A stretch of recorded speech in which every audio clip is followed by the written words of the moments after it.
Hello everyone, this is C S Vikram Sirohi and welcome to affordable classes. Company law की हमारी class है। Company law. हमने company law की class में हमारा चैप्टर चल रहा था शेयर कैपिटल वाला, और लास्ट क्लास में हमने पार्ट 4 स्टार्ट किया, जिसको पार्ट डी भी बोलते हैं। Buyback and reduction of share capital, alteration, buyback and reduction of share capital, buyback and reduction of share capital. ये हमने लास्ट क्लास में स्टार्ट किया था, जिसमें हमने बायबैक के बारे में पढ़ा था। आज की क्लास में हमारा जो टॉपिक है, टॉपिक का नाम है रिडक्शन ऑफ शेयर कैपिटल। आज की क्लास में हमारा जो टॉपिक है, उस टॉपिक का नाम है reduction of share capital. Reduction of share capital. अब रिडक्शन ऑफ शेयर कैपिटल होता क्या है, उसके बारे में बात करेंगे। क्यों जरूरत होती है, सबसे पहले बात करते हैं कि कंपनी को जरूरत क्यों होती है रिडक्शन ऑफ शेयर कैपिटल की। Why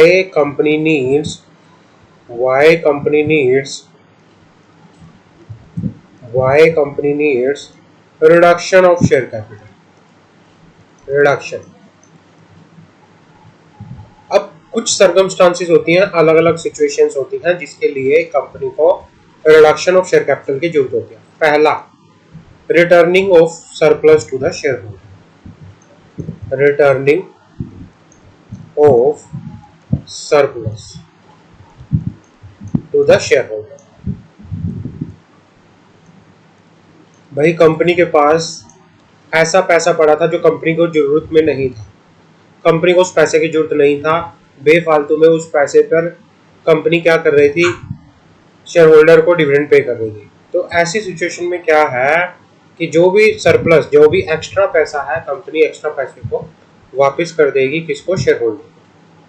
दूसरा, एलिमिनेट करना, एलिमिनेटिंग लॉसेस को एलिमिनेट करना,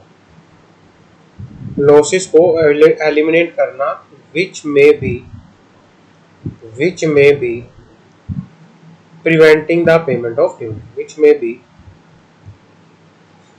preventing the payment of dividend, ये कहना चाह रहा है कि अगर शेयर होल्डर को पैसा वापस कर दिया जाएगा, अगर रिडक्शन ऑफ कैपिटल कर दी जाएगी, जो लॉसेस जो होते हैं, जो डिविडेंड पे करना होता है कंपनी को, वो डिविडेंड पे नहीं करना पड़ेगा।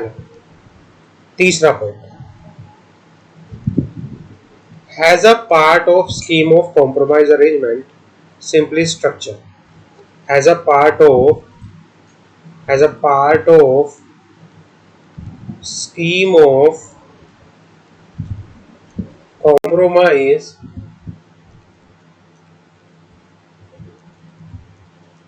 or arrangement,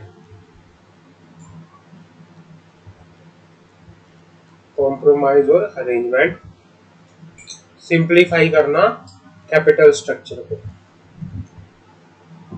सिंप्लीफाई करना कैपिटल स्ट्रक्चर को। अब ये क्या है, इसके बारे में बात करते हैं। सिंप्लीफाई करना कैपिटल स्ट्रक्चर को, ये क्या है, इसके बारे में बात करके आप चलते हैं। मैं ये कहना चाह रहा है कि as a part of scheme of compromise और अरेंजमेंट, सिंप्लीफाई करना कैपिटल स्ट्रक्चर को। ये कहना चाह रहा है यहाँ पे कि भाई, जब कंपनी की क्या होती है, किसी दूसरी कंपनी के साथ मर्जर होता है, किसी दूसरी कंपनी के साथ डीमर्जर होता है, अगर इस तरह से कोई कॉम्प्रोमाइज, कोई अमलगामेशन होता है, कोई टेक ओवर होता है, तो जब ये सिचुएशन अराइज होती है, तो कंपनी को कॉम्प्रोमाइज अरेंजमेंट स्कीम के तहत अपने कैपिटल स्ट्रक्चर को सिंप्लीफाई करना होता है, जिसके लिए रिडक्शन ऑफ शेयर कैपिटल की क्या होती है, जरूरत होती है। इसके लिए रिडक्शन ऑफ शेयर कैपिटल की क्या होती है, जरूरत होती है। और लास्ट पॉइंट क्या है, उसके बारे में बात करते हैं। Last point,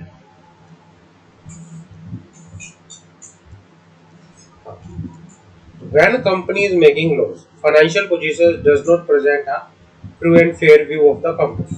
In order to reduction of capital, will write off the portion of capital which is already lost and will make the balance sheet look healthy. ये कहना चाह रहा है कि जब भाई क्या होता है, जब company when company making loss जब कंपनी लॉस की सिचुएशन में होती है, कंपनी की financial position of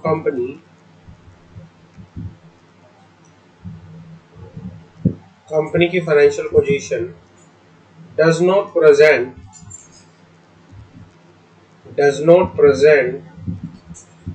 true and fair view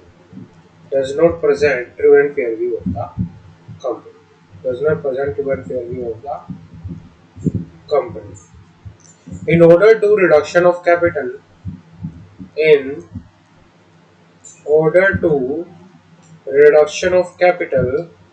अब जब कंपनी रिडक्शन ऑफ कैपिटल करती है, कंपनी क्या कर देती है, कंपनी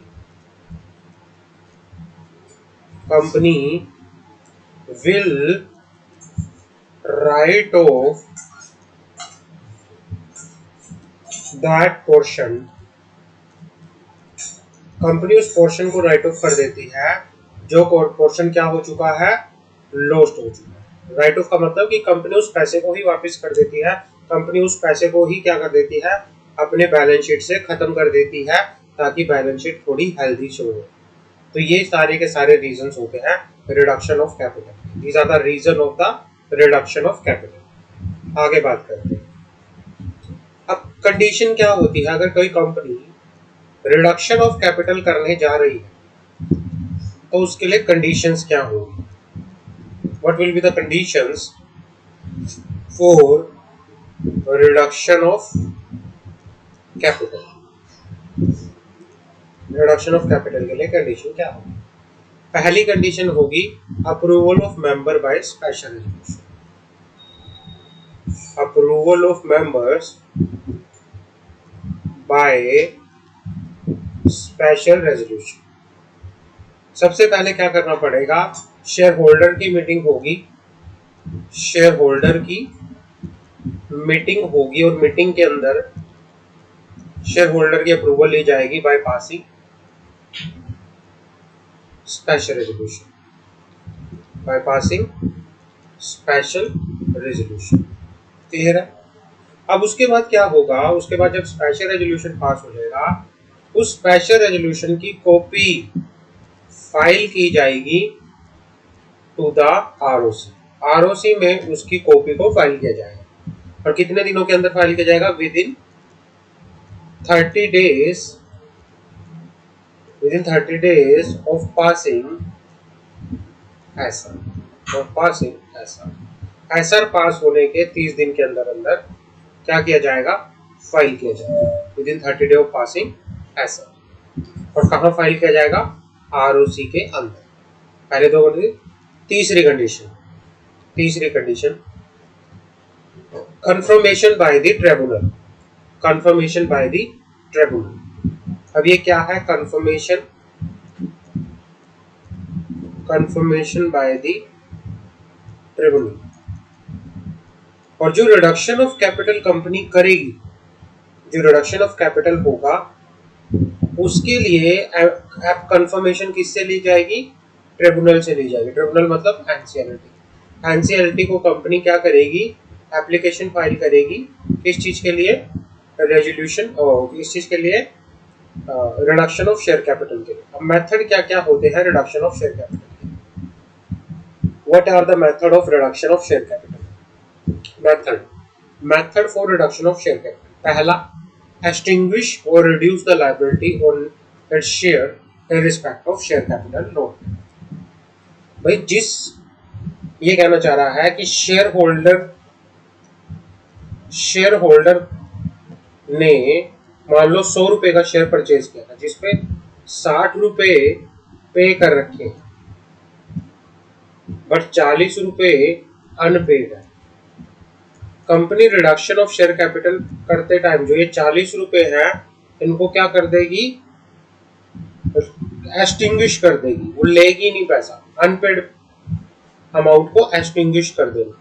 लाइबिलिटी को, भाई ये लाइबिलिटी थी किसकी, शेयर होल्डर की, उनको ये 40 रुपए देने थे, लेकिन कंपनी ने क्या किया, उसकी लाइबिलिटी को एक्सटिंग्विश कर दिया, उसको बोला कि हम आपसे 40 रुपए नहीं लेंगे। ऐसा करके कंपनी क्या कर सकती है, रिडक्शन ऑफ शेयर कैपिटल कर सकती।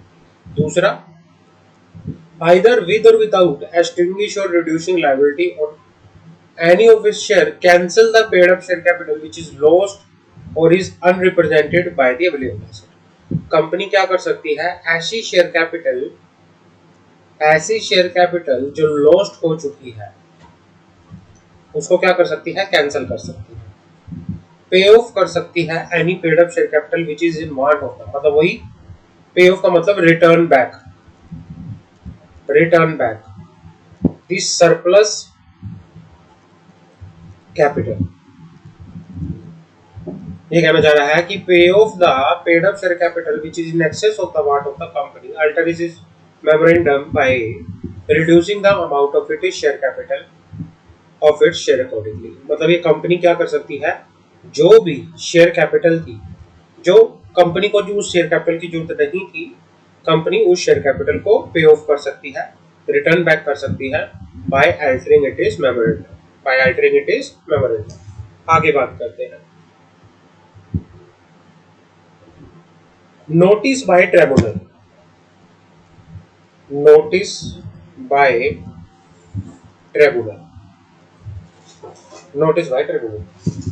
अब यहाँ पे क्या होगा, एनसीएलटी के पास जब एप्लीकेशन कंपनी लगाएगी, एनसीएलटी के पास जब एप्लीकेशन कंपनी किस चीज के लिए, एप्लीकेशन फॉर रिडक्शन, एनसीएलटी के पास कंपनी जब एप्लीकेशन लगाएगी, application for reduction of share capital, application for reduction of share capital, तो एनसीएलटी फिर क्या करेगी, जैसे ही एनसीएलटी के पास एप्लीकेशन लगाएगी, एनसीएलटी नोटिस देगी, किसको, पहले देगी सेंट्रल गवर्नमेंट को, रजिस्ट्रार को, सेबी को, security exchange board of India और क्रेडिटर्स ऑफ द कंपनी। उनकी ऑब्जेक्शन के लिए, उनकी नो ऑब्जेक्शन के लिए कंपनी गवर्नमेंट को, रजिस्ट्रार को, security exchange board of India को, अगर कंपनी लिस्टेड है, या फिर क्रेडिटर ऑफ द कंपनी को, इनको क्या देगा, एनसीएलटी। ट्रिब्यूनल का मतलब यहाँ पे क्या है, एनसीएलटी इनको क्या भेजेगा, नोटिस भेजेगा। अब आगे बात किए जा रहे हैं, अब जैसे क्रेडिटर को नोटिस भेजा, क्रेडिटर्स को पता चला कि भाई कंपनी अपनी शेयर कैपिटल को रिड्यूस कर रही है, तो वहां पे क्या हो सकता है, the claim of every creditor of the company must be discharge. पहले तो क्या होना चाहिए, क्रेडिटर्स का जो भी क्लेम है, क्रेडिटर्स का जो भी क्लेम है वो डिस्चार्ज होना चाहिए, the claim of every creditor of the company must be discharge. If the tribunal may, if it is satisfied that the debt or claim of every creditor of the company has been discharged, determined, has been secured और इस consent is obtained, भाई NCLT check करेगा कि भाई creditors से क्या हुआ है, प्रॉपरली क्रेडिटर से कंपनी ने क्या लिया है, उनके या तो पैसे को डिस्चार्ज, उनकी लायबिलिटी को क्या कर दिया है, क्लेम को डिस्चार्ज कर लिया है, या सर्टेन किया है, या उनका जो क्लेम है सिक्योर है, या उनसे कंसेंट कंपनी ने ले ली है। उसके इस चीज से श्योर होने के बाद, इस चीज से सेटिस्फाई होने के बाद, ट्रिब्यूनल क्या कर सकता है, can make an order for confirming the reduction of share capital on such term, on such condition as deemed fit. दूसरा point, accounting treatment for the reduction must be in compliance with the accounting standard. आगे बढ़ रहे हैं, Proviso to section 66 subsection 3 provide that no application for reduction of capital shall be sanctioned by the, sanction का मतलब है approved, यहाँ पे sanction का मतलब है approved। भाई प्रोविजो जो है सेक्शन 66 जो कहता है subsection 3 provides that no application for reduction of share capital shall be sanctioned by the tribunal unless the accounting treatment proposed by the company for such reduction is in conformity with the accounting standards specified in section 133 or any other provision of this act, and a certificate to that effect by the company's auditor has been filed with the tribunal. ये कहना चाह रहा है कि company तब तक approve नहीं करेगी रिडक्शन ऑफ शेयर कैपिटल का जब तक कि कंपनी जो कि रिडक्शन ऑफ शेयर कैपिटल के लिए जो अकाउंटिंग ट्रीटमेंट कंपनी ने दिखाया है वो अकाउंटिंग ट्रीटमेंट किसके अकॉर्डिंग ना हो, अकाउंटिंग स्टैंडर्ड के अकॉर्डिंग ना हो। जब तक वो अकाउंट मतलब जो रिडक्शन ऑफ शेयर कैपिटल का अकाउंटिंग ट्रीटमेंट है, जब तक वो अकाउंटिंग ट्रीटमेंट अकाउंटिंग स्टैंडर्ड के अकॉर्डिंग नहीं होगा तब तक जो एनसीएलटी है, जो ट्रिब्यूनल है, वो रिडक्शन ऑफ शेयर कैपिटल की एप्लीकेशन को क्या नहीं करेगा, अप्रूव करके यहाँ पर नहीं चलेगा। और इसके रिगार्डिंग कंपनी को सर्टिफिकेट फाइल करना पड़ेगा, किसको, एनसीएलटी। कंपनी को एनसीएलटी के अंदर क्या करना पड़ेगा, सर्टिफिकेट फाइल करना पड़ेगा। तीसरा point, filing of the certificate bye the company auditor with the tribunal.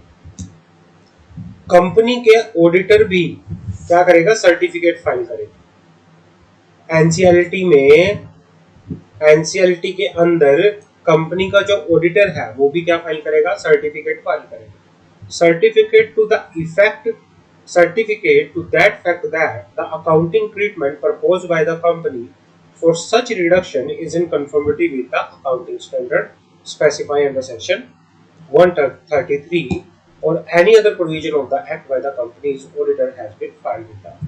चलो भाई, कंपनी का ऑडिटर भी सर्टिफिकेट फाइल करेगा और ये कहेगा भाई जो अकाउंटिंग ट्रीटमेंट है, जो अकाउंटिंग ट्रीटमेंट प्रपोज किया गया है किसके लिए, कंपनी की रिडक्शन ऑफ कैपिटल के लिए, वो किसके अकॉर्डेंस है, इन कंफर्मिटी मतलब in accordance with the accounting standard proposed specified in section 133 or any other provision of the act by the company's auditor has been filed with the journal।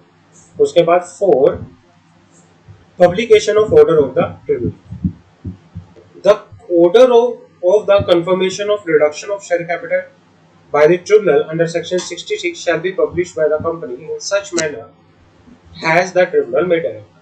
जो order पास किया जाएगा, order जो होगा, order of NCLT, tribunal का meaning यहाँ पे क्या है, NCLT.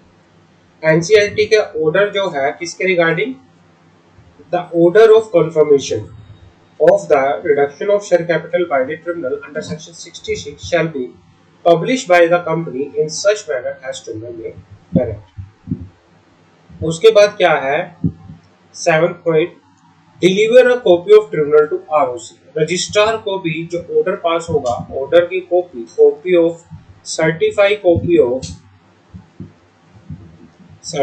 copy of NCLT is order shall be filed with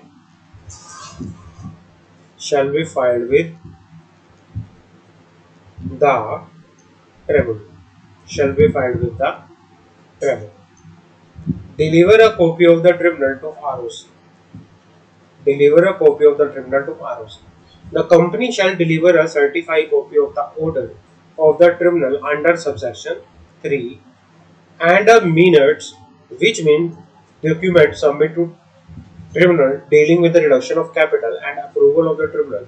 Here the word minute have different meaning from the word minutes used for the proceeding approved by the tribunal। मतलब इसके मतलब ये कहना चाह रहा है कि भाई कंपनी जो है सर्टिफाइड कॉपी जो ऑर्डर की है वो ट्रिब्यूनल को पास फाइल करेगी और साथ में जो भी डॉक्यूमेंट थे, जितने भी डॉक्यूमेंट सबमिट किए गए हैं किस चीज के regarding, detail reduction of share capital से रिलेटेड, वो भी क्या किए जाएंगे, फाइल किए जाएंगे टू द आरओसी।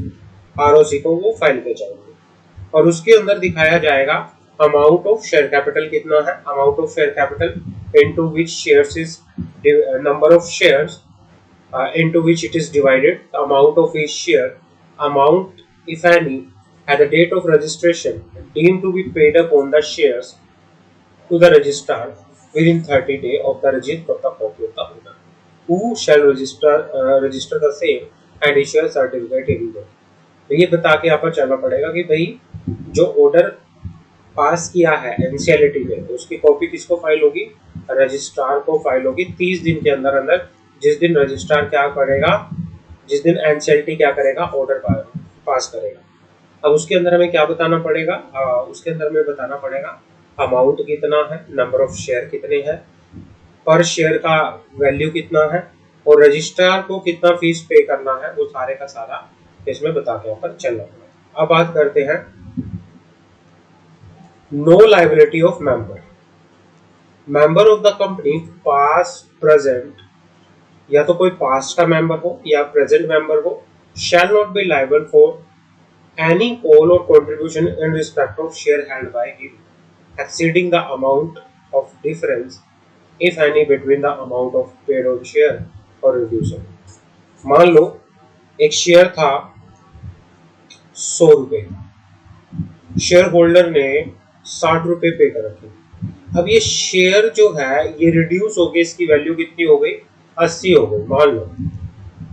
तो शेयर होल्डर जो है, चाहे कोई पास्ट शेयर होल्डर है चाहे कोई प्रेजेंट शेयर होल्डर, उसकी लायबिलिटी जो है इस अमाउंट से ज्यादा नहीं हो।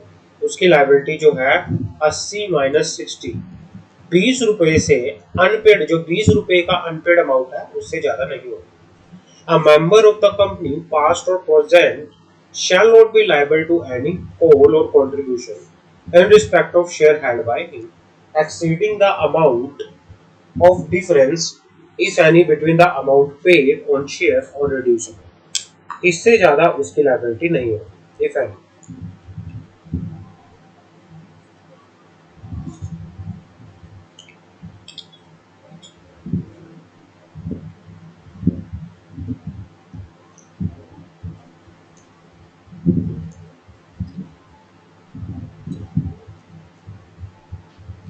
आगे बढ़ते हैं। Action section 447 punishment for fraud.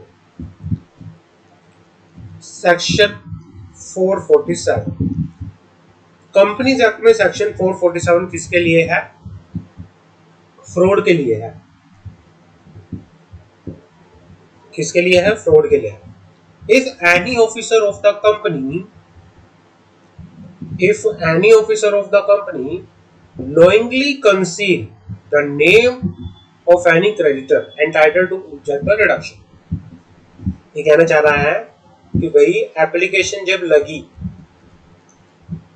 Application to the NCLT मतलब ट्रिब्यूनल, उस एप्लीकेशन के अंदर एनसीएलटी को लिस्ट ऑफ क्रेडिटर भी भेजना पड़ता है, लिस्ट ऑफ क्रेडिटर भी भेजनी पड़ती है। मान लो जानबूझ के किसी ऑफिसर ने किसी क्रेडिटर का नाम नहीं दिया, या कुछ उसने मिस रिप्रेजेंट किया, कुछ गलत इंफॉर्मेशन, कोई गलत डेट, कोई गलत क्लेम बता के यहां पर चला, ठीक है ना। तो इस चीज में क्या होगा, he shall be liable under section 447। तो वो ऑफिसर जो है सेक्शन 447 के अंदर फ्रॉड के केस में लायबल हो गया पर चलेगा। फ्रॉड के केस में क्या होगा, लायबल हो गया पर चलेगा। आगे बढ़ते हैं। Diminution of capital is not a reduction of capital. Diminution क्या होता है उसकी बात करते हैं। एज पर section 61 subsection 1 clause of the companies act 2013, diminution of capital is the cancellation of the unsubscribed part of the issue capital। unsubscribed part, भाई company ने मान लो 10,000 के शेयर 10,000 शेयर इशू किए थे, जिसमें से 6,000 शेयर लोगों ने क्या कर लिए, सब्सक्राइब कर, परचेज कर, 4,000 अनसब्सक्राइब, 4,000 अनसब्सक्राइब। तो जो ये अनसब्सक्राइब पार्ट को कैंसिल कर देना क्या बोला जाता है, डिमिन्यूशन बोला जाता है। अनसब्सक्राइब पार्ट को कैंसिल करना डिमिन्यूशन बोला जाता है। It can be effected by ordinary resolution provided article of the company authorised to do so. इसके लिए कंपनी क्या कर सकती है, ओआर पास करेगी, आर्टिकल के अंदर, आर्टिकल ऑफ एसोसिएशन के अंदर क्या होना चाहिए, ऑथराइजेशन होना चाहिए। So according to section 61 subsection 2 cancellation of share under section 61 subsection 1 shall not be deemed to be reduction of share capital. भाई जो डिमिनिशन ऑफ शेयर है, डिमिनिशन ऑफ शेयर, जो डिमिनिशन ऑफ शेयर है, diminution of share का मतलब क्या है, वो शेयर तो किसी ने परचेज ही नहीं कर रखे ना, वो तो अब चाहे तो कंपनी उनको कैंसिल कर सकती है, ठीक है भाई कैंसिल है, बट जो शेयर परचेज कर रखे हैं उन शेयर को रिड्यूस करना, उसके लिए आपको एनसीएलटी की अप्रूवल लेनी पड़ेगी। इसीलिए जो डिमिन्यूशन है और रिडक्शन है वो दोनों अलग चीज है। डिमिन्यूशन के केस में आपको किसी भी तरह से एनसीएलटी के अप्रूवल की जरूरत नहीं होती, आपको ट्रिब्यूनल के कंफर्मेशन की जरूरत नहीं होती। समझ आ गई? आगे बढ़ते हैं। Reduction of share capital by following method also do not need any special resolution, special approval of NCLT. कुछ मेथड होते हैं, अगर आप इन मेथड के through reduction of share capital करते हो तब आपको एनसीएलटी की अप्रूवल नहीं होती। पहला, reduction of redeemable preference share. दूसरा, purchase of share of member by company on the order of the tribunal under section 242। 242 के अगर ऑर्डर पास हुआ है तो उस ऑर्डर के अकॉर्डिंगली अगर कंपनी क्या कर रही है, शेयर परचेज कर रही है, तो तब भी उसके लिए आपको अलग से एनसीएलटी के अप्रूवल की जरूरत नहीं होती। तीसरा, बायबैक ऑफ शेयर। अगर कंपनी अपने खुद के इक्विटी शेयर्स बायबैक कर रही है तो उसको भी क्या नहीं बोला जाएगा, उसको भी क्या नहीं बोला जाएगा, रिडक्शन। अलग से क्या नहीं किया जाएगा, एनसीएलटी के अप्रूवल आप नहीं ले सकते, उसके लिए भी एनसीएलटी की अलग से जरूरत नहीं है अप्रूवल लेने की। In the following cases diminution of share capital is not to be treated as reduction of share capital. अब इन केसेस के अंदर जो डिमिनिशन ऑफ शेयर कैपिटल है उसको रिडक्शन ऑफ शेयर कैपिटल नहीं कहेंगे। Where company cancel share which have not been taken और agree to be taken by any person. कोई वो शेयर जो किसी पर्सन ने परचेज नहीं किए तो ऐसे शेयर को कैंसिल करना डिमिनिशन कहलाता है, उसको रिडक्शन नहीं कहेंगे।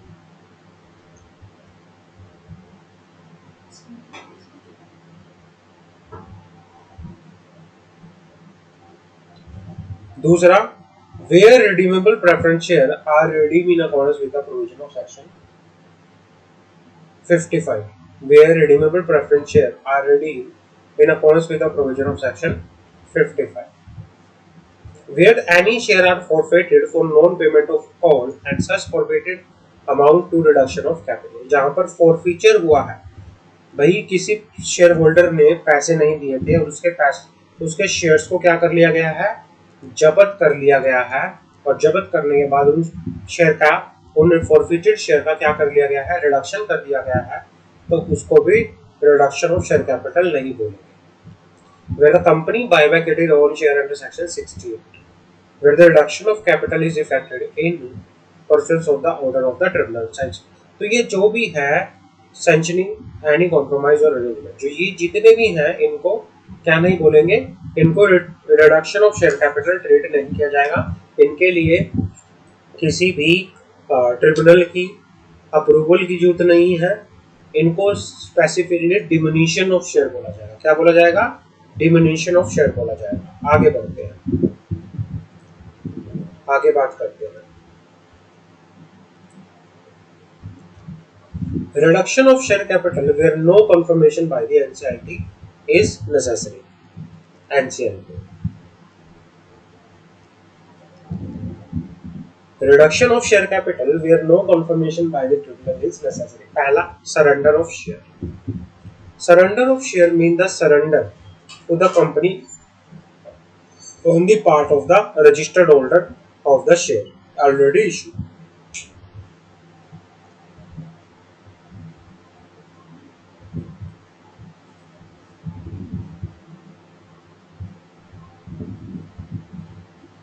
ये कहना चाह रहा है सरेंडर ऑफ शेयर मतलब,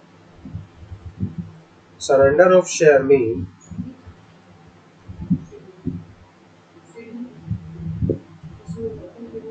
surrender of share mean the surrender to the company on the part of the register holder, मतलब शेयर होल्डर। शेयर होल्डर क्या करता है, जो शेयर ऑलरेडी इशू हुए थे, शेयर होल्डर ने परचेज किए थे, शेयर होल्डर अब शेयर को क्या कर देता है, सरेंडर कर देता है, कंपनी को वापस सैक्रिफाइस कर देता है, सरेंडर कर देता है।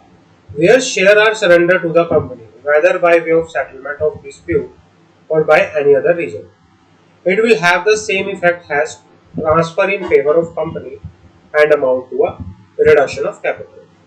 ये कहना चाह रहा है कि जहां पर किसी डिस्प्यूट की सेटलमेंट होने की वजह से या किसी दूसरे रीजन की वजह से जो शेयर होल्डर है अपने शेयर को सरेंडर कर देता है कंपनी को, ठीक है ना, तो इसको किस तरह से ट्रीट किया जाएगा, it will have the same effect, इसको सेम इफेक्ट माना जाएगा, it will have the same effect as the transfer in favour of the company and amount of reduction of capital, कि भाई शेयर होल्डर ने इनको transfer किया है इन favour of company और ये क्या है, reduction. But if under any agreement, under any arrangement, such share instead of being surrendered to the company are transferred to the nominee of the company, then there will be no reduction of capital।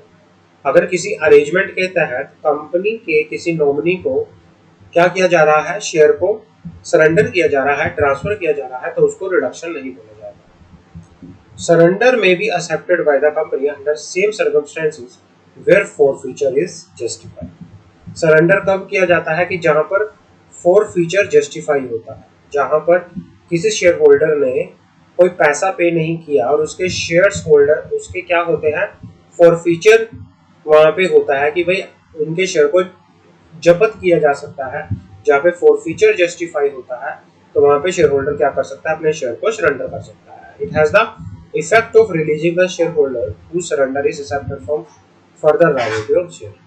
Surrender का मतलब होता है कि भाई surrender का मतलब होता है शेयर होल्डर को क्या करना, फ्री करना, आगे उस शेयर को लेके उसकी कोई भी लायबिलिटी नहीं होगी। कंपनीज एक्ट के अंदर सरेंडर ऑफ शेयर को लेके इन द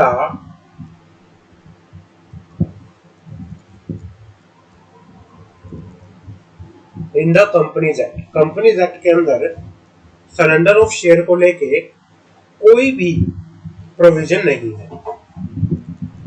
कंपनीज एक्ट के अंदर सरेंडर ऑफ शेयर को लेके बच्चों कोई भी प्रोविजन नहीं है।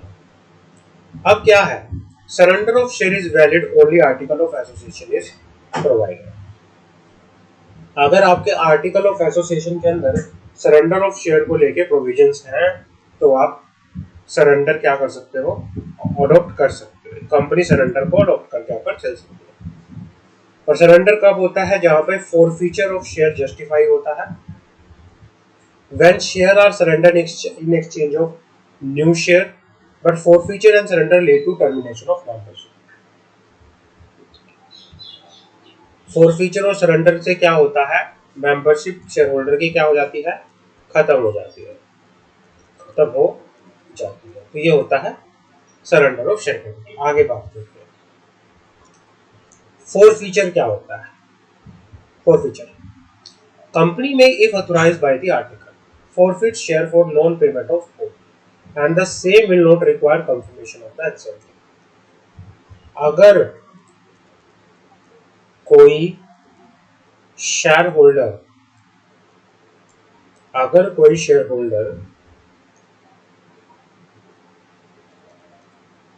कोई कॉल ऑन शेयर पे नहीं कर रहा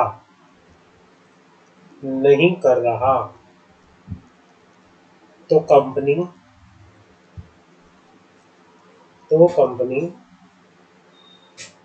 उसके शेयर को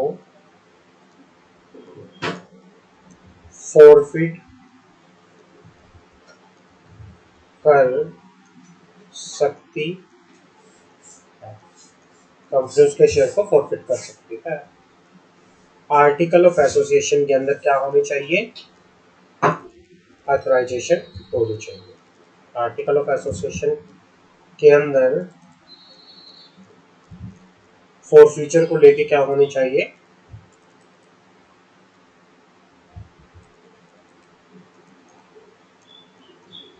ऑथराइजेशन होनी चाहिए, ऑथराइजेशन होनी चाहिए। क्लियर है?